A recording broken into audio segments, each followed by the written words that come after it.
Durante entrevista ao jornal Jovem Pan desta segunda-feira, o empresário José Edivaldo Brito, que denunciou o suposto esquema de corrupção no MEC, falou sobre o caso e narrou os acontecimentos.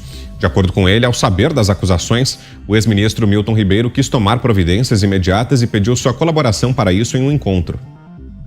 E quando eu entro no gabinete do ministro, está Marcelo Ponte, presidente do FNDE, está o ministro, está o Vitor, o ministro atual, Vitor Godoy, e está, eu não lembro o nome, porque eu sou meio ruim de guardar nomes na mente, mas tinha um representante, acho, né, aí achismo, mas com quase certeza, da CGU, dentro do gabinete do ministro.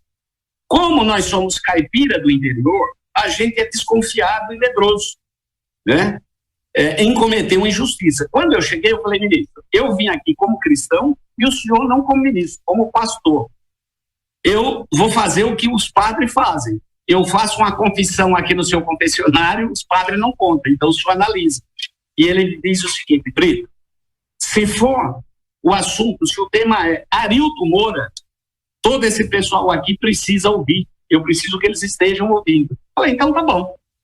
E aí, eu relato para o ministro o que aconteceu. E eu posso afirmar categoricamente que a minha visão, quando eu falo com as pessoas, meu olho está linkado no olho de quem eu estou falando. E o ministro levanta suas mãos, coloca a cabeça e diz, é grave, é sério isso. É sério isso. E eu quero tomar providências agora. O senhor aceita prestar depoimento para a CGU? Eu vou abrir um procedimento e imediatamente vou fazer um comunicado para que a CGU abra um procedimento imediato. Falei, ministro, conte comigo. Eu vou depor com certeza.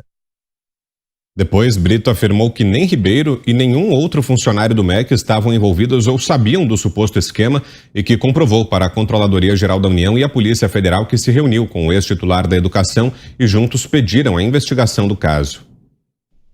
O ministro não tinha nem os funcionários do ministério uma vírgula para apontar. O ministro pediu para estar ao procedimento, eu voltei embora, daí uns dias, não sei precisar ao certo.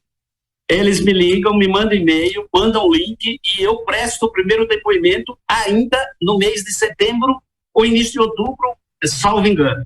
Só que nesse primeiro depoimento eu falei, mas naquele momento ninguém me pediu os documentos, nada, acho que eu também não me propus naquele momento, deixei desenrolar. Aí, num segundo momento, já esse ano, novamente eu presto outro depoimento e a CGU pede se eu apresentaria, se eu tinha nota. Como o empresário, meu amigo, que doou imediatamente as nossas doações, foi declaradas em imposto de renda, que a gente faz sempre, houve a declaração do imposto de renda, e a nota das passagens, como foi comprado as passagens, foi doação, eu tirei no meu nome, porque não dá para ficar, a gente procura agir na legalidade, eu tirei a nota e guardei e passei por e-mail para a CGU. Em nota, a defesa de Milton Ribeiro sustenta que nem ele, nem ninguém tinha o poder ou tem poder para favorecer pessoas, cidades ou estados dentro do Ministério da Educação. Os advogados reiteram a afirmação de que, assim que tomou conhecimento das denúncias, o próprio ex-ministro levou o caso à CGU e que as acusações que o levaram a uma prisão preventiva não indicam qualquer ação ou omissão de Ribeiro, apenas o depósito de valor que se refere à transação de um veículo. Com esse destaque, a gente abre a edição desta terça-feira de Os Pingos nos Is. Vamos a Brasília. José Maria Trindade, suas impressões sobre essa entrevista que tivemos ontem à noite aqui na Jovem Pan. Salve, boa noite. É um caso grave que acabou reativando a CPI, né? Muito boa noite, meu caro Vitor. Boa noite, compadre Augusto. Muito boa noite, Ana. E um grande abraço à Fiuza, que nos acompanha aqui. Olha, esse assunto pesou e muito nos últimos dias aqui nos debates da política. E esta afirmação do José Edivaldo Brito casa exatamente com as informações que eu tenho aqui sobre todo esse processo. Bem antes desse desfecho final da Polícia Federal, nós já sabíamos que pastores acabaram se aproveitando da proximidade com o governo. Primeiro, a proximidade com o presidente Jair Bolsonaro e depois, em nome do presidente Jair Bolsonaro, ao ministro Milton Ribeiro, mas nenhuma benesse, nenhuma facilidade foi dada pelo governo a esses pastores ou a quem eles indicavam, ou seja, não houve o tal ato jurídico. Só que é o seguinte, corrupção só a promessa, só a proposta já é crime. E esses pastores, eles cometeram crime. E encontraram um ministro ainda, vamos dizer assim, um pouco inocente em política. Há muito se diz que ao político não é dado o direito de inocência, o direito de ser displicente, quando vê um grupo assim fortemente agindo no ministério. O ministro Milton Ribeiro, se fosse um ministro experiente, um político experiente, teria visto uma luz vermelha. Mas só depois das primeiras denúncias é que ele viu que a coisa estava feia, porque estavam sendo usados ele, os diretores do Fundeb e todos que achavam que realmente os pastores falavam em nome do governo, em nome do Ministério da Educação. A partir daí, dessa fala do empresário, Milton Ribeiro procurou o presidente Jair Bolsonaro, aliás, foi antes disso, procurou o presidente Jair Bolsonaro e disse: olha, pessoas próximas ao grupo político do presidente, os pastores eram-se, ali tiravam foto, aquelas coisas, apoiadores, mas não falavam em nome do presidente Jair Bolsonaro e nem do ministro Milton Ribeiro. Então, são pessoas que se aproximam, né, e ficam por ali tirando fotografia, fazendo de conta que é amigo, que frequenta, e por trás vende facilidades. É o tal venda de lotes na lua. O presidente Jair Bolsonaro, a partir daí, determinou ao ministro que procurasse a Controladoria Geral da União. Houve a investigação e depois o produto foi para a Polícia Federal. Foi a partir deste depoimento, que é narrado aí pelo José Brito, né, a partir desse depoimento é que a polícia acabou abrindo todo o processo e descobrindo que realmente esses pastores usaram de boa-fé de servidores públicos e venderam uma proximidade a ações do governo que não aconteceram.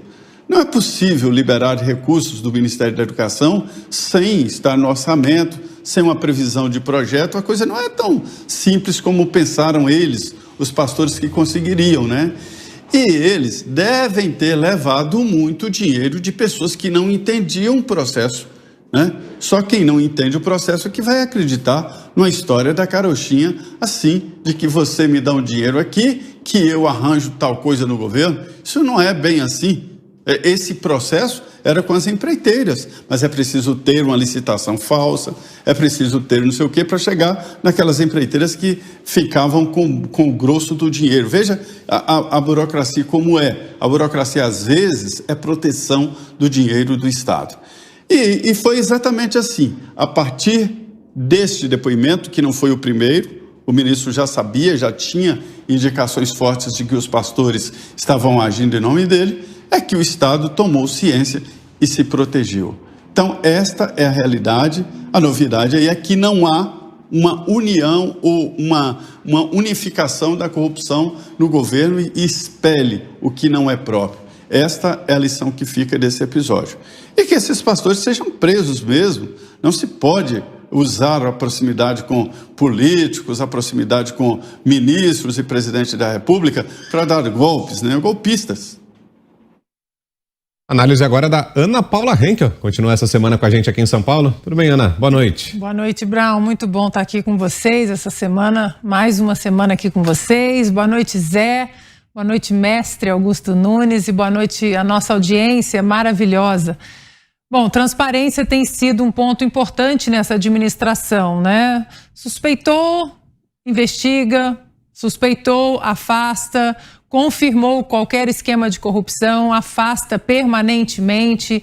Isso tem sido um ponto do governo do presidente Jair Bolsonaro e não custa a gente repetir, né? O próprio ministro levou o caso à CGU e ele também quis tomar providências imediatas. Obviamente que o consórcio, a velha imprensa, não vai colocar aí o que de fato aconteceu. Eu acredito muito também no que o Zé disse. Pode ter havido um pouco de inocência do ministro nesse sentido. Agora, é sabido que em Brasília todo mundo recebe todo mundo, com propostas decentes e propostas indecentes. Isso não quer dizer que as propostas indecentes elas continuam seguindo aí o seu caminho de qualquer esquema de corrupção. O caso agora fica cada dia mais claro que ele foi usado exatamente para a abertura dessa CPI. A CPI, daqui a pouco vamos falar dela. Ela, em março, quando as gravações, quando o áudio que continha a voz do ministro, ele foi divulgado para a imprensa, Randolfo Rodrigues tentou emplacar aí as assinaturas para a CPI, não conseguiu. Agora, com a prisão do ministro, uma prisão também aí de sopetão, né, para não dizer outra coisa, o caso foi usado como palanque para que essas assinaturas foram colhidas, para que a CPI acontecesse, para que a CPI agora seja usada também como palanque político e eles continuem criticando o governo até as eleições. Fica cada dia mais claro que é essa a intenção disso tudo. E a opinião agora é de Augusto Nunes. Boa noite, Augusto. Boa noite, grande Vitor, minha querida parceira Ana Paula. Fique mais. Boa noite, compadre Zé, também meu irmão Fiuza. E boa noite a você que nos acompanha. Nós vamos discutir daqui a pouco, né? Vamos entrar na CPI e na reação do Supremo. Exato. Então eu fico por aqui só.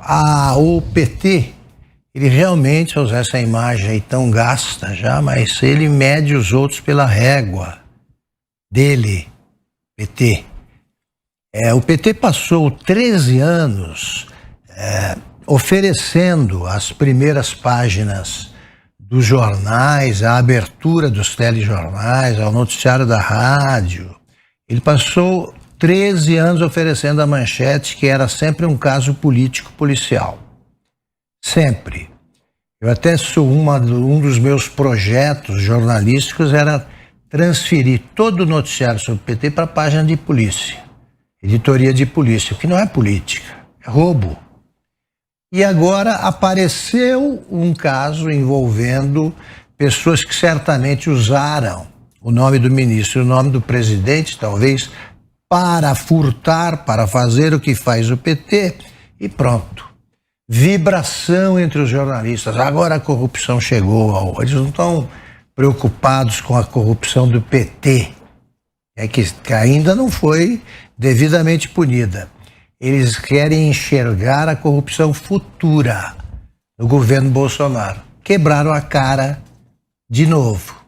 E daqui a pouco a gente comenta essa comédia que vem sendo armada aí na CPI, no Congresso e no Supremo.